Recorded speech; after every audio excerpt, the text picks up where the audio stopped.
은혜의 자리, 축복의 자리에 오신 여러분들을 주의 이름으로 환영하며 축복합니다. 여러분의 관심과 기도로 은혜로운 시간을 잘 보내고 돌아왔습니다. 하루라도 빨리 여러분을 뵙고 싶어서 어제 저녁에 도착했는데 오늘 바로 강단에 서게 되었습니다. 아직 시차가 좀 적응이 안 돼가지고 좀 이렇게 좀 제가 얼떨떨한데 그래도 여러분 얼굴을 배우니 너무 좋습니다. 오늘 다시 만난 감격과 은혜로 오늘 이 자리가 더 풍성해지고 또 말씀이 더 은혜로운 시간이 되기를 바랍니다. 우리의 인생에서 노래는 우리의 감정과 감성 그리고 기억을 생각나게 하는 또 하나의 장치입니다. 그래서 과거 즐겨 부르던 노래를 부르면 그때의 마음, 그때의 정서, 그때의 감정, 그때의 기억들이 새록새록 떠오르게 됩니다. 그리고 그 장치를 통해서 우리는 그때의 처음 마음을 잘 간직하고 다시 새로운 마음으로 모든 것을 새롭게 시작할 수 있는 것이 여러분 이 노래의 특징입니다. 혹시 여러분 뉴질랜드 민요를 우리나라 가사로 바꾼 노래 연가라는 노래를 아십니까? 비바람이 치던 바다 잠잠해져 오면 오늘 그대 오시려나 저 바다 건너서, 이런 노래인데 여러분 잘 아시죠? 이 노래에 가사를 입힌 복음송이 있습니다. 여러분이 아시는 곡, 나를 사랑하는 주님 나를 위해 죽으시고 부활 승천하셔서 나의 주가 되셨네. 오늘 우리 이 찬양을 부르시면서 처음 우리의 마음과 그때의 감정을 다시 한번 생각하면 좋겠습니다. 우리 좀 빠른 곡이죠? 우리 같이 찬양합니다.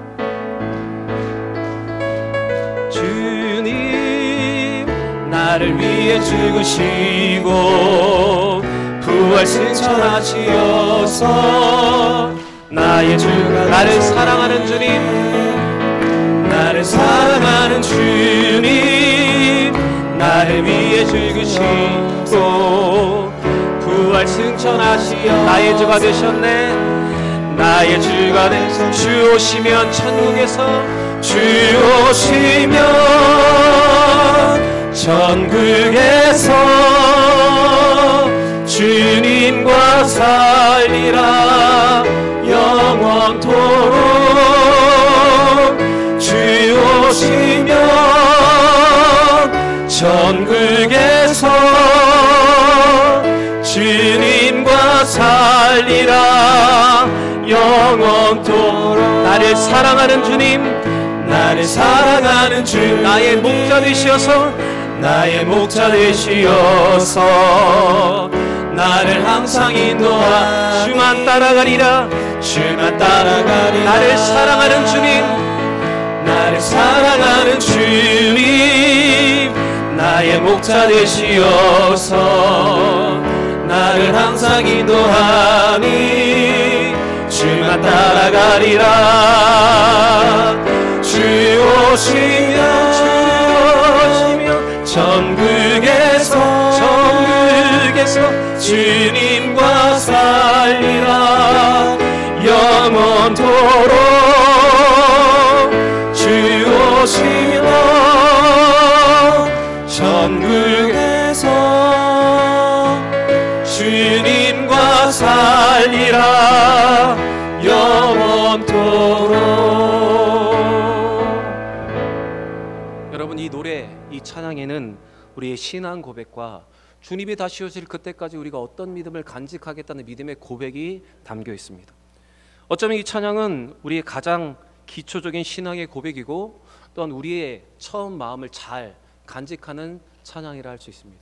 여러분 오늘 이 부르는 이 찬양 가운데 이 찬양을 통해서 다시 한번 우리의 처음 믿음을 점검하고 다시 처음 사랑과 처음 마음, 그 마음을 잘 간직할 수 있는 여러분과 제가 되기를 바랍니다. 우리 옆에 분과 한번 이렇게 인사했으면 좋겠습니다. 처음 믿음 잘 간직합시다. 인사하겠습니다. 처음 믿음 잘 간직합시다. 다시 한번 인사하겠습니다. 처음 마음 잘 간직합시다. 인사하겠습니다. 처음 마음 잘 간직합시다. 우리나라 속담에 세월이 약이라는 말이 있습니다. 세월, 시간이 지나면 모든 것이 다 해결된다는 말이죠. 그런데 믿음에 있어서 이 세월이 약이라는 말은 우리를 병들게 하는 말일 수가 있습니다. 믿음은 그냥 시간이 흘러간다고 모든 것이 해결되고 시간이 지났다고 모든 것이 다 성장하지 않기 때문에 그렇습니다. 우리가 잘 알고 있는 바보 온달의 이야기를 한번 생각해 보시기 바랍니다. 바보 온달이 그냥 바보로 시간을 보내고 있었다면 그가 여진적으로 또 고구려를 구원할 수 있는 장수가 될 수 있었을까요? 그냥 시간만 보내고 있었다면 그에게는 아무 일도 일어나지 않았을 것입니다. 그렇지만 그에게 평강공주라는 여인을 만나는 일, 또한 그 여인을 통해서 믿고 도전하는 일 때문에 그는 고구려의 장수가 될 수 있었습니다. 또한 여러분, 기독교를 핍박하던 사울의 이야기를 한번 생각해 보시기 바랍니다. 기독교의 박해자 사울이 그에게 더 시간이 더 있었다면 그는 더 많은 그리스찬들을 죽이는 일에 앞장섰을 것입니다.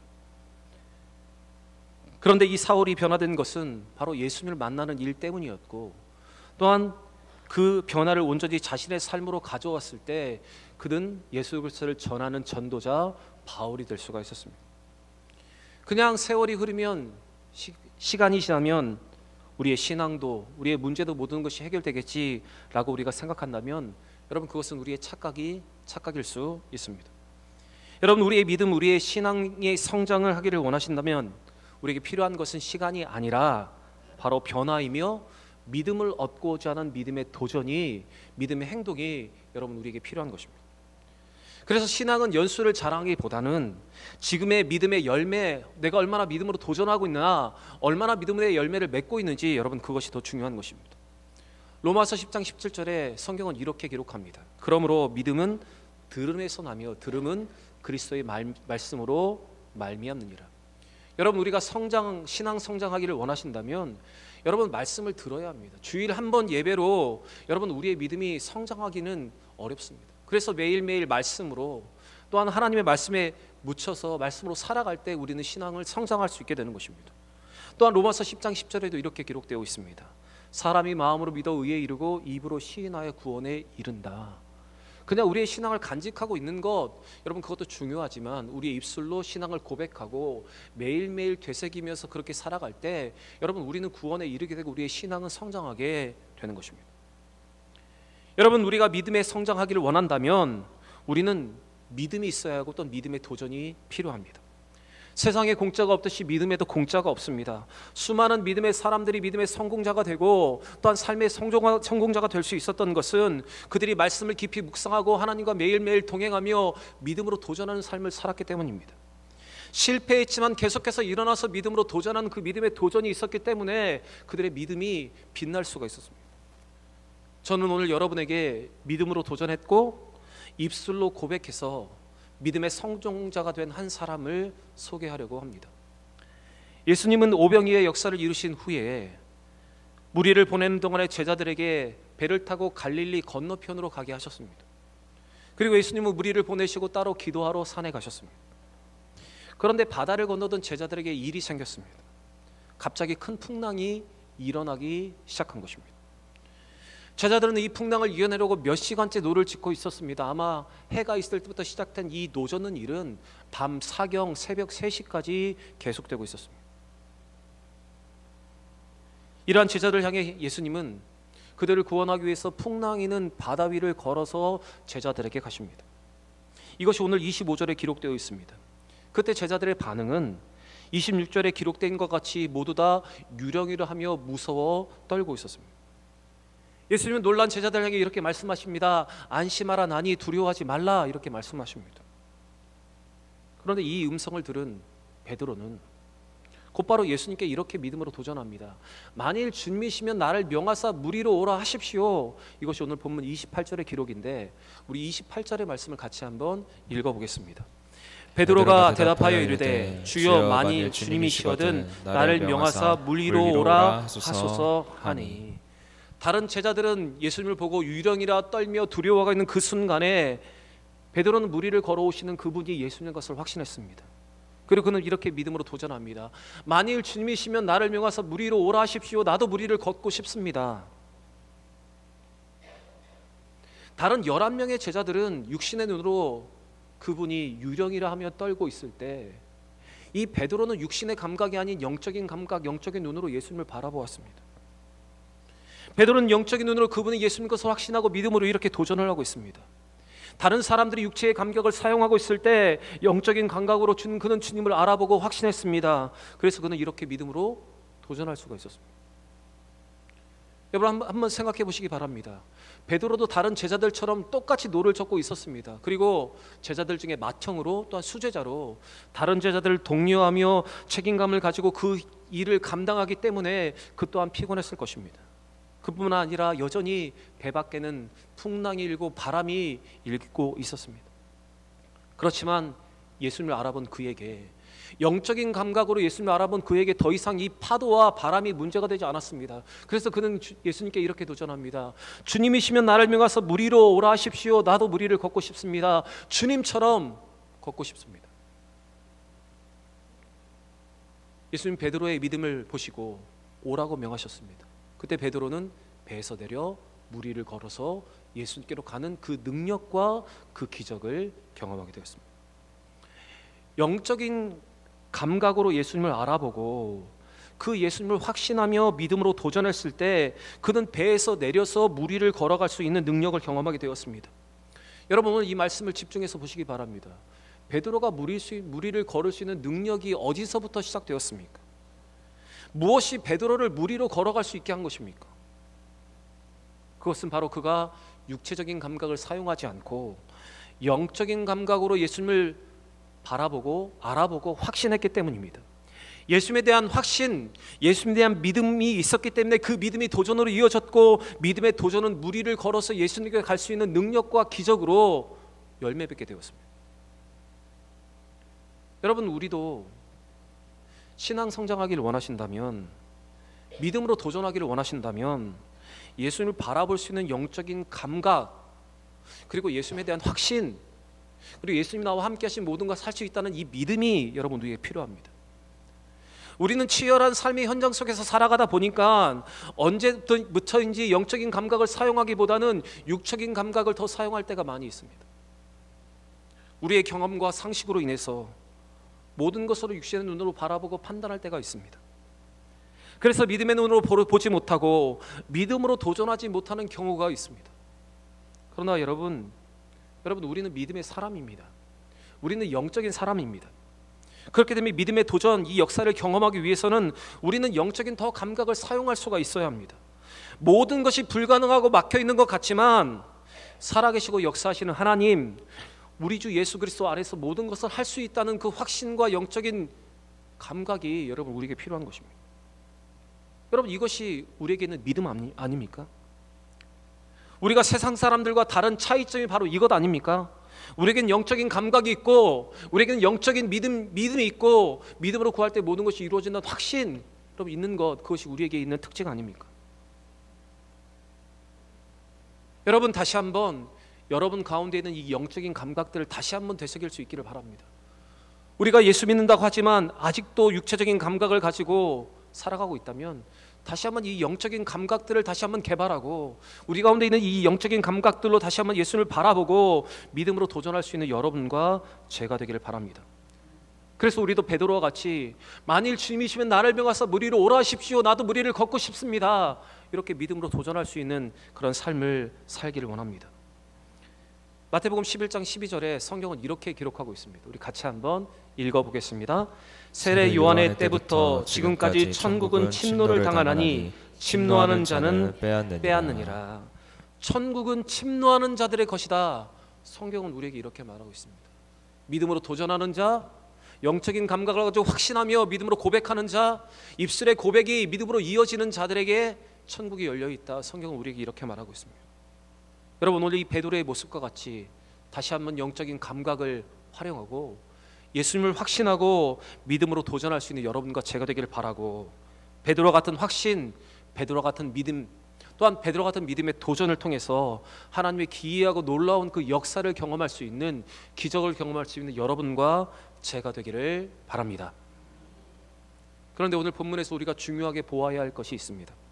그것은 베드로가 말만 한 것이 아니라 말한 것을 행동으로 옮겼다는 것입니다. 다시 말씀드리면 베드로의 입술의 고백이 믿음의 도전으로 이어졌다는 것입니다. 현대 크리스찬들의 문제점이 있습니다. 그것은 잘 알고 있고 잘 말을 하고 이야기는 하는데 그것이 행동으로 이어지지 못한다는 것입니다. 알고 있고 깨닫고 있고 입술로는 고백하고 있는데 그것이 믿음의 행동으로 이어지지 못하고 있다는 것입니다. 또한 열매로 나타나지 않는다는 것입니다. 그런데 여러분, 입술의 고백도 중요하지만 그 입술의 고백이 믿음의 도전과 행동으로 이어질 때 그것이 기적을 만들어내는 것입니다. 여러분, 누구나 말로는 주님이 나와 함께 하시면 모든 것을 할 수 있습니다, 주님이 나와 함께 하시면 모든 것을 감당할 수 있습니다, 이렇게 말할 수는 있습니다. 그러나 아무나 그 입술의 고백이 행동으로 이어지는 것은 아닌 것 같습니다. 그런데 오늘 이 베드로의 모습을 보시면 그는 주님을 확신하고 주님이시면 나를 믿어서 물 위로 오라 하십시오, 그는 이렇게 믿음으로 고백하고 도전합니다. 그리고 그 믿음의 도전이 이제 행동으로 이어지고 있습니다. 29절 말씀 같이 한번 읽어보겠습니다. 오라 하시니 베드로가 배에서 내려 물 위로 걸어서 예수께로 가되 모든 제자들이 풍랑이 무서워서 그 배가 자기를 살릴 수 있는 유일한 방법이라 생각하며 그 배를 의지하고 그 노를 의지하고 있을 때 베드로는 그 배에서 내렸습니다. 그 배에 집중하지 않고 물 위를 걸어오시는 예수님께 집중하면서 그는 배보다 더 중요한 예수님을 바라보며 그 배에서 내렸다는 것, 여러분, 그것이 중요합니다. 자신의 생명을 부지하고 살릴 수 있는 그 배에서 내렸을 때 그는 물 위를 걸을 수 있었습니다. 배에서 내리는 믿음의 행동과 그 도전으로 그는 다른 제자들 어느 누구도 경험할 수 없었던 물 위를 걷는 그 기적을 경험하게 되었습니다. 여러분, 베드로의 입술의 고백이 그의 믿음의 행동으로 이어졌을 때 능력을 경험할 수 있었습니다. 여러분, 우리도 베드로처럼 배에서 내려야, 입술의 고백만 하는 것이 아니라 그것이 믿음의 행동으로 이어져야 하나님의 능력을 경험할 수가 있습니다. 여러분, 베드로는 배에서 내렸습니다. 자기를 안전하게 지켜줄 것이라 믿는 그 배에서 내렸을 때, 이것만큼은 포기할 수 없다고 생각하는 그 배에서 내렸을 때 그는 예수님을 깊이 경험하고 예수님과 함께하는 그 능력을 여러분 체험하게 되었습니다. 다른 제자들이 풍랑이 무서워서 자기의 생명을 부지할 수 있는 그 배를 의존하고 있을 때, 과감하게 그 배에서 내렸을 때 그는 이 놀라운 기적을 경험하게 되었습니다. 저는 오늘 이 말씀을 여러분과 함께 나누면서 이런 생각을 했습니다. 우리에게도 내려야 하는 배가 있지 않나, 우리도 베드로처럼 내려야 하는 배가 있지 않나. 하나님의 역사와 예수님이 함께 하심으로 능력과 기적을 경험하기 위해서 우리에게도 내려야 하는 배가 있다고 저는 생각을 합니다. 여러분, 혹시 여러분에게 여러분의 생명을 끝까지 지켜줄 거라 믿는 그 배는 무엇입니까? 여러분의 믿음과 여러분의 생각을 붙잡고 있는 그 배는 무엇입니까? 여러분, 그 배에서 내려와야, 그 생각에서 내려와야, 그 한계에서 내려와야 여러분, 우리는 능력과 기적을 경험할 수 있습니다. 그 배에서 내려야 하나님의 능력을 맛볼 수 있고, 진부함에서 내려와야 예수님을 깊이 체험할 수 있고, 여러분의 틀과 여러분의 경험과 여러분이 한계짓는 그 한계에서 내려와야 여러분 그 기적과 능력을 경험할 수 있습니다. 우리의 고정관념과 우리의 교만에서 내려와야 우리는 예수님의 능력을 체험할 수 있습니다. 사랑하는 여러분, 믿음으로 도전합니다. 배에서 한번 내려오시기 바랍니다. 여러분이 가지고 있는 그 배, 여러분을 끝까지 지켜줄 거란 배, 여러분의 생각과 그 한계에서 한번 내려와 보시기 바랍니다. 또 다른 믿음의 세계가 우리 앞에 반드시 펼쳐질 것입니다. 12명 중에 단 한 명이었던 베드로만이 여러분 물 위를 걸을 수 있었습니다. 그 배에서 내린 베드로만이 여러분 그 능력과 그 기적을 경험할 수 있었습니다. 12명 중에 한 사람, 그 사람이 여러분과 제가 되길 바랍니다. 베드로 같은 입술의 고백, 베드로 같은 믿음의 도전, 배에서 내린 믿음의 결단을 통해서 하나님의 놀라운 은혜와 기적을 경험하는 우리 모든 대형의 성도들 되시기를 바랍니다. 그런데 믿음으로 도전한 베드로에게도 실패가 있었습니다. 예수님 바라보고 걷던 베드로는 주변에 있는 파도와 바람에 마음을 빼앗겼을 때 그는 물 위에 빠졌습니다. 예수님께 집중했을 때는 물 위를 걸었는데 예수님께 집중하지 않고 다른 여러 가지 부차한 것들과 주변의 것들을 바라보니 물에 빠져갈 수밖에 없었습니다. 여러분, 우리도 마찬가지라 생각합니다. 우리가 믿음으로 도전하며 예수님께만 집중하며 바라볼 때 우리는 물 위를 걸을 수 있는데 예수님보다 다른 것이 큰 게 보이고 예수님보다 주변의 것이 더 가까이 우리에게 다가오고 그것 때문에 우리의 마음을 빼앗기면 여러분 우리는 베드로처럼 물에 빠져갈 수밖에 없습니다. 물에 빠진 베드로에게 예수님은 손을 내밀어 그를 붙잡아서 물 위에서 꺼내주셨습니다. 그리고 그에게 이렇게 말씀을 하십니다. 31절 말씀 같이 읽겠습니다. 예수께서 즉시 손을 내밀어 그를 붙잡으시며 이르시되 믿음이 작은 자여 왜 의심하였느냐. 그런데 여러분 이 말씀이 책망처럼 들릴지 모르지만 이 말씀은 예수님의 책망이 아니었습니다. 그의 믿음이 지금은 작지만 더 큰 믿음으로 성장하라는 예수님의 격려의 말씀이었습니다. 여러분 믿음으로 도전하는 자들에게도 실패할 수 있습니다. 믿음으로 도전하며 무리를 걸었지만 실수할 수도 있습니다. 믿음으로 배에서 내려서 무리를 걷는 자들에게도 의심이 존재할 수가 있습니다. 마음을 빼앗겨 실패할 수도 있습니다. 그러나 이러한 실패에 대해서 우리 예수님은 책망하지 않으십니다. 믿음으로 도전하다가 생긴 실수에 대해서 예수님이 책망하지 않으시고 연약하지만 더 큰 믿음으로 성장하라고, 지금은 부족하지만 더 채워가라고, 지금은 약하지만 더 큰 믿음을 소유하라고 우리를 격려해 주시는 분이 우리 예수님이십니다. 여러분 우리도 배에서 내렸지만 믿음으로 도전했지만 실패할 수 있습니다. 그러나 그 실패 때문에 믿음으로 도전하지 못한다면 우리의 신앙은 성장할 수가 없습니다. 요한복음 6장 66절부터 68절의 말씀을 보시면 예수님은 자기를 버리고 떠나는 무리들 속에서 제자들에게 이렇게 질문을 하십니다. 너희도 가렸느냐? 너희도 가렸느냐? 그때 다른 모든 제자들이 머뭇거리고 있을 때 베드로가 앞장서서 예수님께 이렇게 고백을 합니다. 우리 68절의 말씀 같이 한번 읽어보겠습니다. 시몬 베드로가 대답하되 주여 영생의 말씀이 주께 있사오니 우리가 누구에게로 가오리까? 다른 어떤 제자도 말하지 못할 때 베드로는 이렇게 용기 있게 이야기합니다. 주님 영생의 말씀이 여기 있는데 우리가 누구에게로 가겠습니까? 그것이 여러분 베드로의 믿음의 도전이었습니다. 베드로는 메시아의 사역과 그분이 다스리는 나라에 대해서 잘 안다고 생각했지만 잘 알고 있지 못했습니다. 그래서 그는 비천한 요정 앞에서 예수님을 모른다고 부인하고 저주하기까지 한 연약한 자였습니다. 그리고 깨어서 기도하라는 예수님 말씀에도 잠시도 깨어서 기도하지 못하는 부족한 자였습니다. 그렇지만 그는 거기에서 멈추지 않았습니다. 그는 실패하고 부족하고 연약했지만 그의 믿음의 고백, 믿음의 도전은 계속되었습니다. 주여 영생의 말씀이 주께 있사오니 우리가 누구에게로 가오리까? 주여 만일 주님이시면 나를 명하사 무리로 오라 하십시오. 여러분 이것이 베드로의 모습이었습니다. 그렇기 때문에 그는 다 우는 소리를 들었을 때 예수의 말씀이 떠올라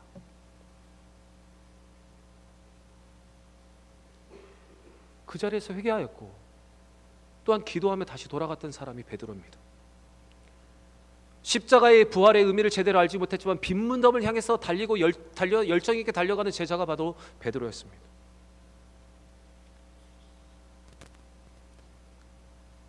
그리고 자기가 누구냐고 예수님께 물으실 때 주는 그리스도시요 살아계신 하나님의 아들이십니다. 이 마태복음 16장 16절을 고백한 사람도 여러분 베드로였습니다.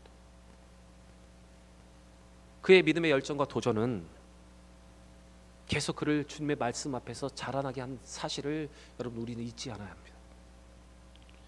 그는 비록 똑똑하지 않았지만 거룩하지 못했지만 당당하지 못했지만 계속 말씀에 붙어 있고 믿음으로 도전하고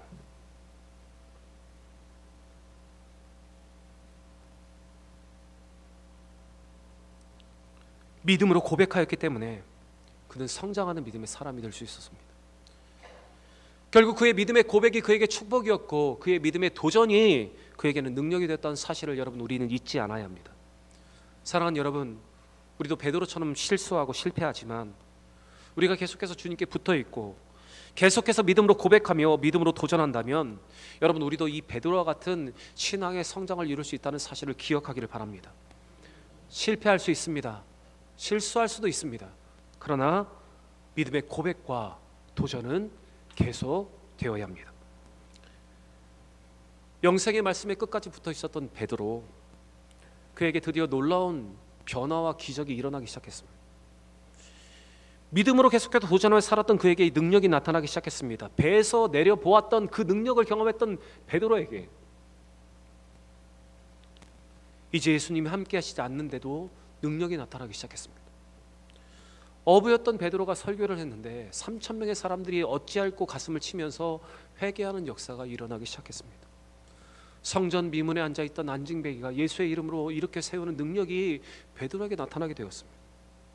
그리고 자신을 죽이고 하자는 바리새인들의 공의 앞에서 담대하게 예수를 증언할 수 있는 담력이 그에게 생겼습니다.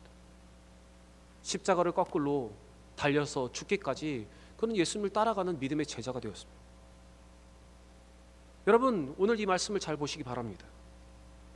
그의 인생의 최고의 고백이요 결단은 주여 영생의 말씀이 주께 있사오니 우리가 누구에게로 가오리까였고, 그의 최고의 믿음의 도전은 배에서 내려서 예수님께로 가는 것이었습니다.